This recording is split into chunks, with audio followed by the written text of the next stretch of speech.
जय श्री राम दोस्तों। आज हम रामायण की बात तो करेंगे। थोड़ा और मैंने पढ़ा आनंद रामायण, मुझे क्या उसमें से अलग मिला जो मानस में या मानस से अलग था।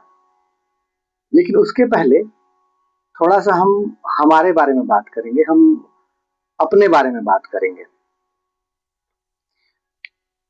बहुत बार आपको आपके आसपास परिवार में, रिश्ते में, संबंध में ऐसे लोग आपको मिलते होंगे जो कहते होंगे कि भैया हम मेहनत तो बहुत करते हैं लेकिन हमारा काम कुछ बन नहीं पाता है, या हमारा काम होते होते रह जाता है, या ऐसा लगता है कि हमने 100% मेहनत किया है लेकिन उसका फल हमें 10%, 5% या बहुत न्यून और अल्प मात्रा में मिलता है।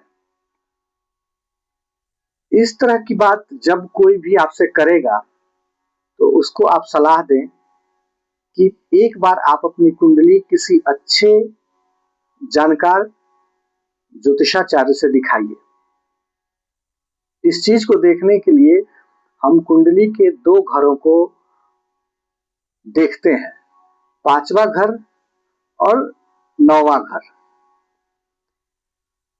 5वां घर जो होता है वो पूर्वजों का, पितरों का और संतान का, वहां से हम देखते हैं पूर्वजों की, पितरों की कृपा कैसी है और संतान कैसी होगी, वो हम 5वें घर से देखते हैं।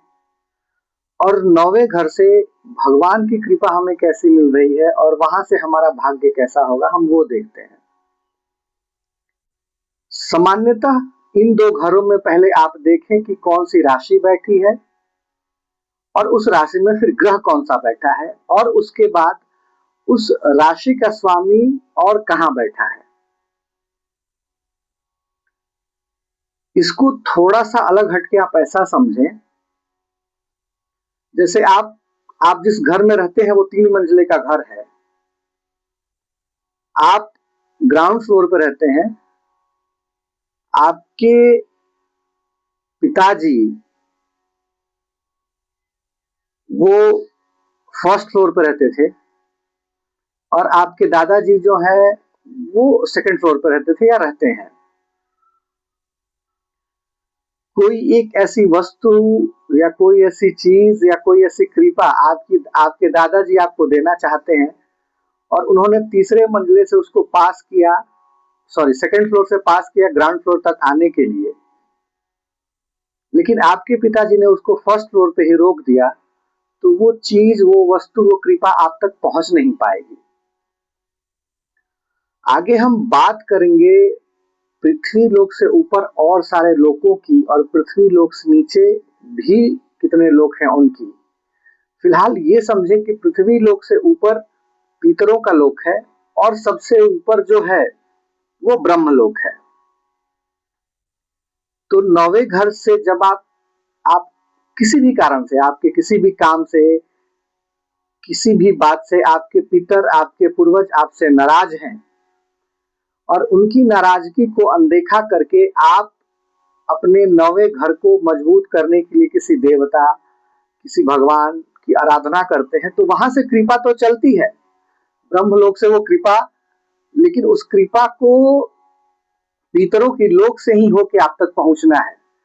तो जब आपके पितर नाराज होते हैं तो वहां उन कृपा को वो रोकते हैं, उस कृपा को आने के लिए रास्ता नहीं देते हैं, जिससे आपकी जिंदगी में सुख शांति की कमी होती है, कलेश बहुत ज्यादा होता है, आपके संतान नहीं होते हैं, संतान होती है वो स्वस्थ सुदृढ़ नहीं होती है।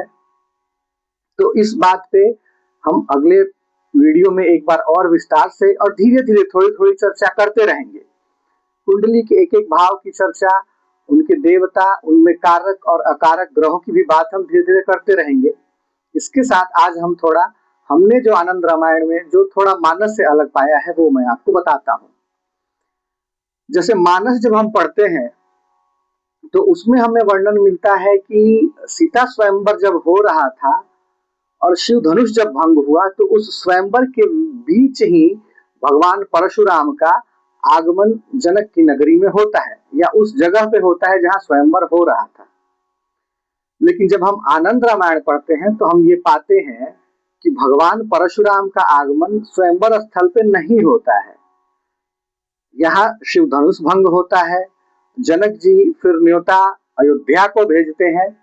अयोध्या से राजा दशरथ अपने बाकी दोनों पुत्र भरत और शत्रुघ्न जी को लेकर के और अपने तीनों ससुर में उनके कैकेय राज थे, कौशल्या राज थे और माता सुमित्रा के पिता, उन सबको लिवा करके वो जनकपुर आते हैं।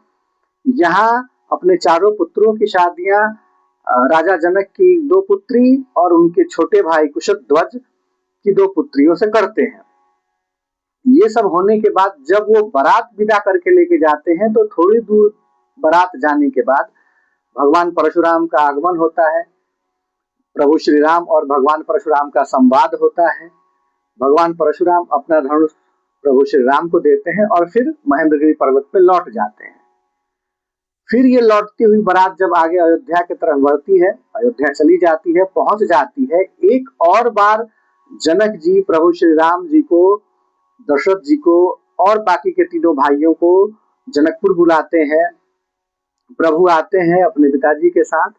यहाँ से दूसरी बार जब ये लोग फिर लौट रहे थे तो बीच रास्ते में वो सारे राजा जो सीता स्वयंवर में धनुष भंग नहीं कर पाए थे या उठा भी नहीं पाए थे, वो सारे लोग आपस में मिलकर के प्रभु के उस समाज पे आक्रमण करते हैं। तो वहां प्रभु फिर अपने पिता श्री दशरथ जी के रथ में सवार होकर के युद्ध करते हैं। उस युद्ध में भरत जी को बाण लगता है और वो बेहोश हो जाते हैं। उन्हें होश में लाने के लिए, उनकी मूर्छा को दूर करने के लिए प्रभु लक्ष्मण जी को मुद्गल ऋषि के आश्रम से संजीवनी बूटी लाने के लिए कहते हैं। लक्ष्मण जी जाते हैं, वहां से संजीवनी बूटी वो लेकर के आते हैं और भैया भरत को फिर होश आता है। तो आज के लिए इतना ही।